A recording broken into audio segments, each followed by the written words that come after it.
Welcome to the Character Sheet, comic books' official home for all things tabletop and fantasy. I am one of your hosts, Christian Hoffer, and today I am joined by producer Pete and the Dungeon Coach.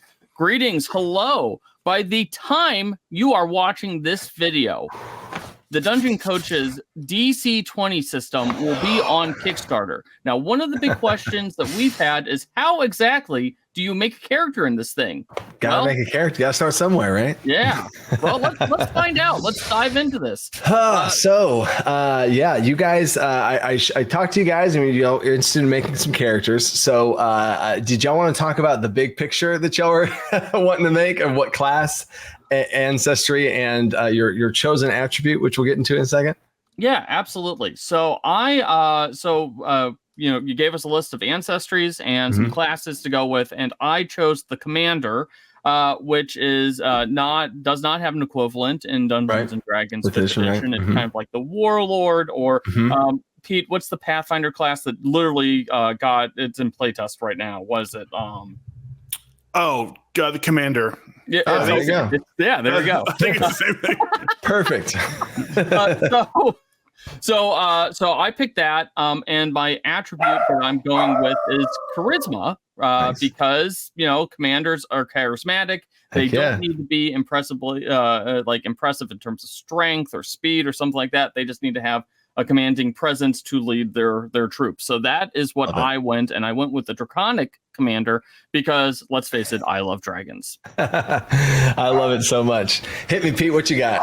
I went with I'm a gnome in this one. I am a gnome druid, and I decided to go might based. Yeah, a little gnome guy, but he's strong like the trees. He's like an oak. Yeah, there was an old Dark Sun book forever and ever ago about like a big kind of like thuggish guy that had to become a druid, but mainly they made him a druid just because he was good at like moving around rocks and stuff.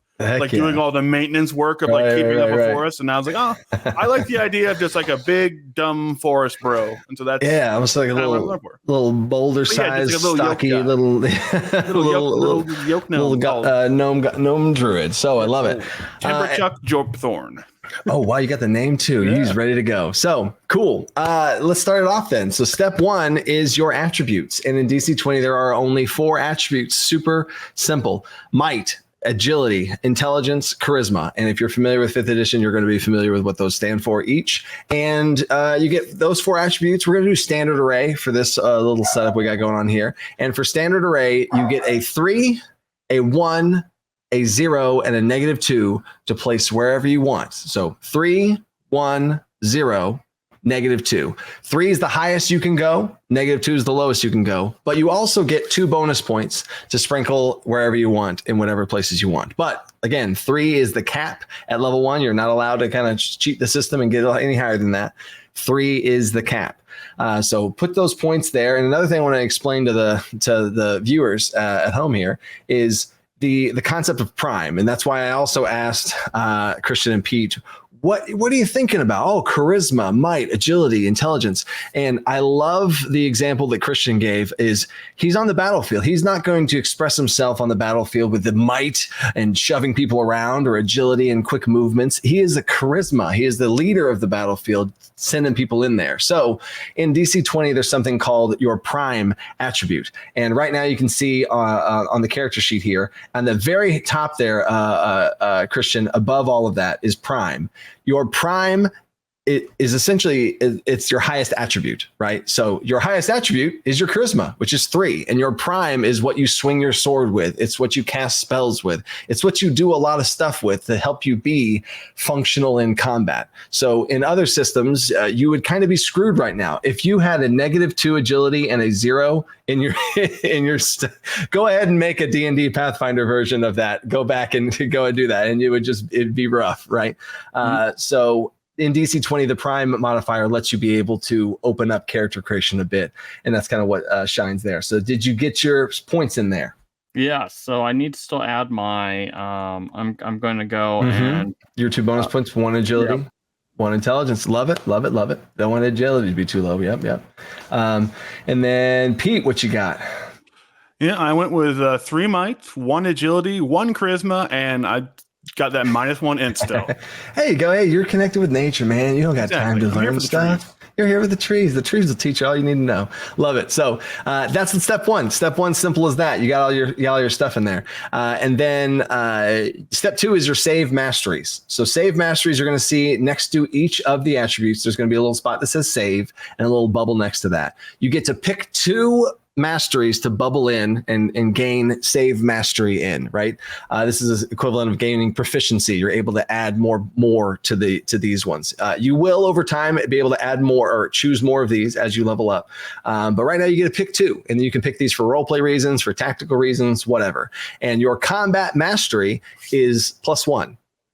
Combat mastery gives you a simple +1 in those things. So your save roll would be equal to your attributes. You don't have to do any sort of math for that. So your might save would be a 3, but because Pete here has got a little bubble there, it's a +1 to be a 4. And all of your saves equal your attributes. But if you have mastery in them, you just add a simple little +1 in there, right? So That's how that works. And you get the choice to be able to do whatever you want. You see Pete's chosen might and charisma.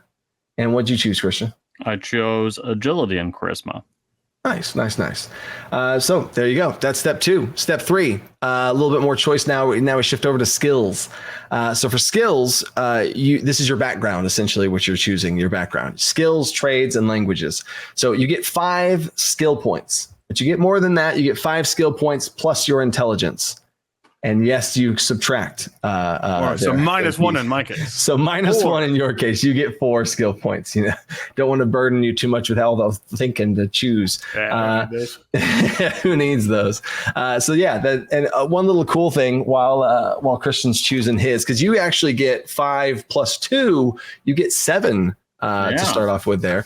But all these skills, even if you just look at them, you're going to be familiar if you're from 5th edition. Some things to note is persuasion and deception have been merged together into one called influence. Regardless if you're lying or telling the truth, you don't got to let nobody know. You're just trying to influence them. And then you got trickery, which is like a kind of a cool older cousin of sleight of hand, which is just like physical deception instead of verbal deception. And then everything else is pretty straightforward. Awareness is actually taken away as a big thing to note from an attribute, and it's given to Prime. Awareness is part of Prime because that is your perception checks. They're called awareness in this game. But the only other thing, and I'll go back to you here, Christian, is if you count up all your points here, you got 1, 2, 3, 4, 5, 6, 7. But the cool thing in DC20 is knowledge skills. Knowledge skills, if you put 1 point into a knowledge skill, you get a bonus point into a knowledge skill. They are twice as effective. They're doubly effective. So, and you've also activated my trap card because at level 1, the skill mastery cap is novice. So you're only able to put a maximum of 1 into a skill. So you're going to have to put that bonus point somewhere else in there. So you can put it there, and there you could load it up if you wanted to, for sure. And then at the bottom there that you're seeing too is you're able to do custom bits of pieces there. So if you really wanted to know, like, oh, I know all about dragons, and you really wanted to talk to your game master and just put dragons on there, cool, dragons, and you'd bubble it in, you're good, right? So there's that. And that's how skills work in general. And to fill in your skills, it's as simple as just adding +2. So it's the same thing like we just talked about. Combat mastery is half of your level, which scales with you over time, that's why that was just 1. But skill mastery does not scale with your level. It scales with you putting more points into these little bubbles like you see. And at the top of the character sheet, you see a 2, 4, 6, 8, 10 for the skills of novice, adept, expert at the very top of the skills. So you are going to be adding +2 if you have novice skill mastery, which is all you're able to get. Unless you're a rogue, but that's another class story. So you add a +2 into all those things, and that's all that. And then trades and languages in general for this, for one shots and stuff, you can just hand wave these. But trades, you have a list of trades you can choose from. We'll just pass over that. You'd be able to have 3 trade points that you get to be able to choose different trades that you want and be able to put points into. And then there's also languages. There's a whole list of languages you can pick. You get common for free. And you get one free language, and then you also can spread points around.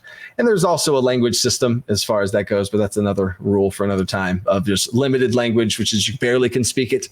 If you hear it, you might catch some words, and then fluent is I completely can speak it. So there's that. And step 4, super quick step. Everybody ready for step 4? I don't want to go too fast in the skills. No, let's do it. No, we're all set. Y'all are moving. I love it. Y'all are quick. Step 4 is health. Your health points. The formula, the super simple formula is 6, which is everyone starts off with a base of 6 plus your character level, which in this case is 1. So 6 plus 1. Everybody basically starts off at 7, and then you add your might. And yes, that does mean you subtract it as well. So for y'all, let's look. Oh, you got a 3 might in here. So that's going to be 7 plus 3, 10. And then you got a 0 might. So it's just going to stay 7. Super simple. There's your health. Yeah, simple enough. Okay, what's and next? Step 5, stamina and mana points. One of y'all is a spellcaster, and the druid, and the other one's a marshal in the commander. So spellcasters get 6 mana to start off with.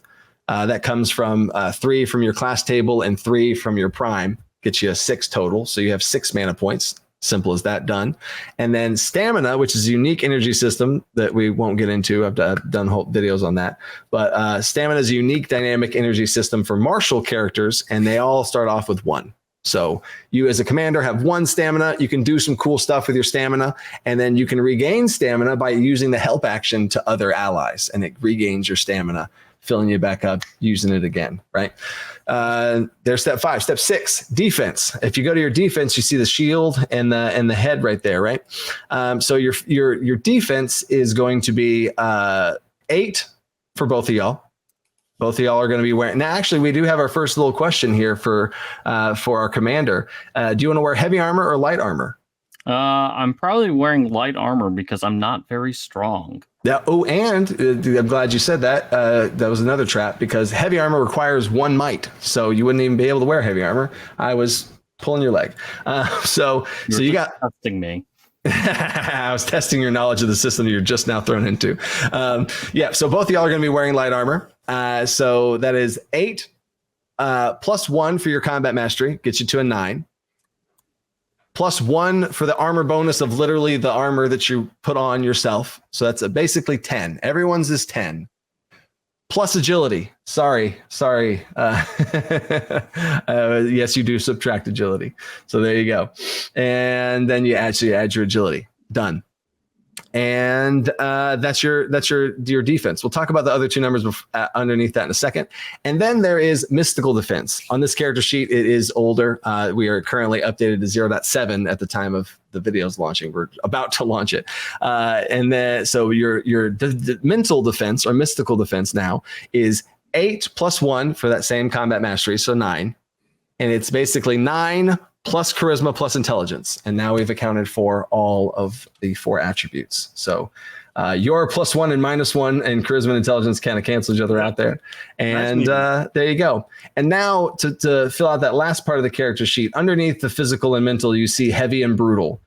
In DC20, every 5 that someone exceeds your defense by, they deal an extra damage to you or potentially other things, right? So you just add 5 to that, each of those numbers to get the next 2 numbers, right? So 9 plus 5 is 14. 14 plus 5 is 19. You get the idea. So if I say that's a 16 to hit, you'd look and you'd be like, ooh, that's a heavy hit. If I say 22 to hit, oh, that beats mine. Oh, that's a brutal hit right there, right? You get the idea. And there's defense. Step 7 is your combat modifiers. This is nicely the same for everyone for the first couple of things here. So your attack and spell check, you'll see right underneath in the dead middle of your character sheet as attack and spell check. This is based off your prime, and everyone's prime is 3. Everyone's is the same. It's going to be nice to help that new player out of the table to kind of be like, oh, hey, yeah, it's a +4. And where that +4 comes from is that same combat master you keep hearing me say over and over again, which is half your level, and then prime, so which is 3. So that's where that 4 comes from. So good old +4 right there. And your save DC, is 10. Actually, it's a new update on the character sheet. It's actually 10 plus combat mastery and prime. So it's 14 is the number, which is basically just you add 10 to that 4 that you just got. You have a base of 10 plus 1 for combat mastery plus 3 for prime. Done. And your martial check is the highest between athletics or acrobatics. So if you just look over to the skills, see which one of those is highest. That is your martial check for any sort of physical type of stuff that you got going on. You're moving around the battlefield. And then to the right of that is death threshold. your death threshold is when your character dies. As soon as you reach this death threshold, your character is gone, and it's -3. And that 3 comes from your prime. And it does partially scale with you, and you get a little bit harder to kill in that way. But between 0 and -3, you're on death's door, and that's a whole other mechanic there. Everybody's speed is 5. And your jump distance is equal to your agility, minimum of 1. You can't have negative jumping. Sink into the ground. I sink a little lower each time. And then rest points. Rest points, you actually is also new. Rest points is 1 plus might, minimum of 0. 1 plus might, minimum of 0. These are like hit dice, if you're familiar with that from D&D. And this is what you spend to kind of recover during rests and stuff. And lastly is grit, which is 2 plus your charisma. So 2 plus your charisma is your grit, and grit helps you be able to, you can grant advantage, you can get advantage on saves to be able to push through some effects. You can grant that advantage to other allies to help them push through effects. You can spend it to reduce the damage you take by 1. So that charismatic commander you got out there on the battlefield, you might be a little bit tankier sometimes if you want to with spending those grit points from charisma. And there's that. And now the last 2 things are the first 2 things y'all chose, Ancestry and class. So this is the point where your draconic stuff would come in, your gnome stuff would come in, you'd be able to pick all those things. So we're not in the video, we're not going to type out each one of the features and all that kind of stuff, but as a dragon, you're able to subdue some things here. I don't know if y'all are able to pull this up on your screen, but of showing the one of the 2 classes. Do y'all have one of the 2? I can pull up the gnomes right now. Yeah. Here we go. Pop over there. And how all ancestries work is all ancestries come with a preset default. There it is. Yeah, it comes with a preset. This is the default for the gnome. So for the gnome, you have this mental acuity, strong-minded, magnified vision. They got good eyes and stuff.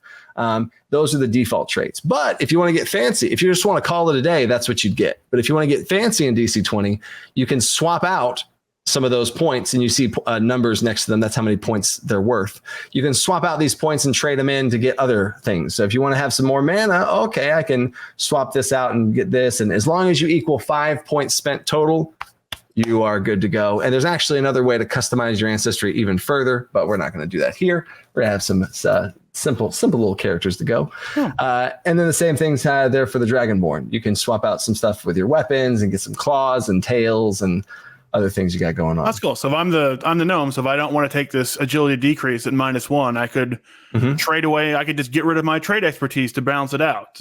So take the -1 from that and take the 1 away from trade expertise. I'm glad you brought that up. So you see, are you talking about the agility attribute decrease at the bottom? Yes. So those are all optional. All the expanded traits are optional. So the only ones you get to start off with are the default. So you only have the default, and that's all you have. These are the ones you swap. I got it. Yeah, and you can swap. Awesome. But what you brought up that I like is you can choose to take on negative traits, giving you more points. Because again, your total has to be 5. So if you take on that -1, well, now you've brought yourself down to 4. So that opens up your budget now, and you can buy one more thing. I could buy mana increase. And exactly.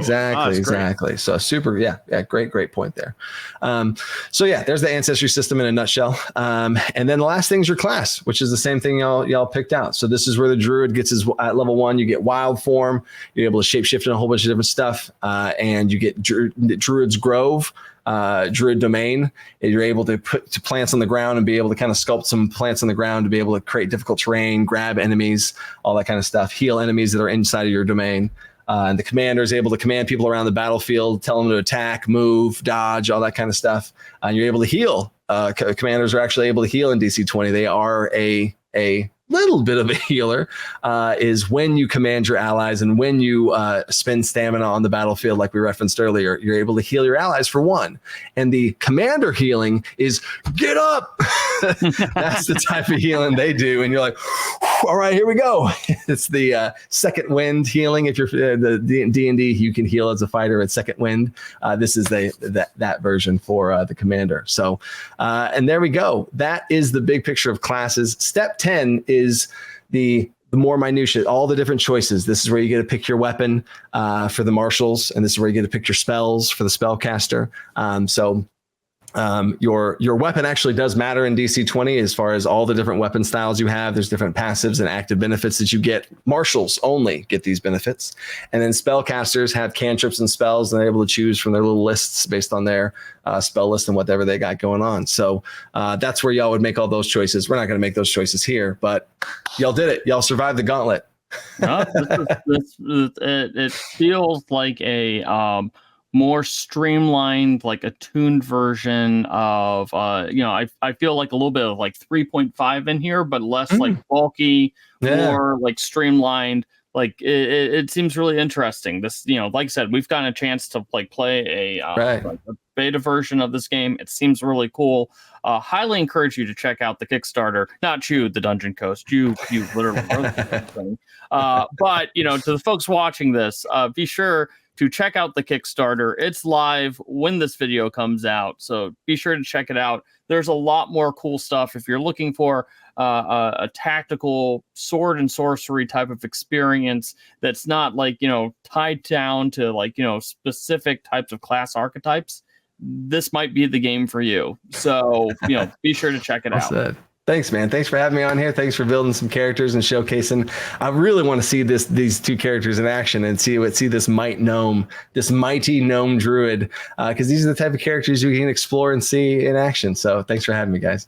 Yeah, absolutely. Well, be sure to hit those like and subscribe buttons. Be sure to check out the Dungeon Coach's Kickstarter. That's live now.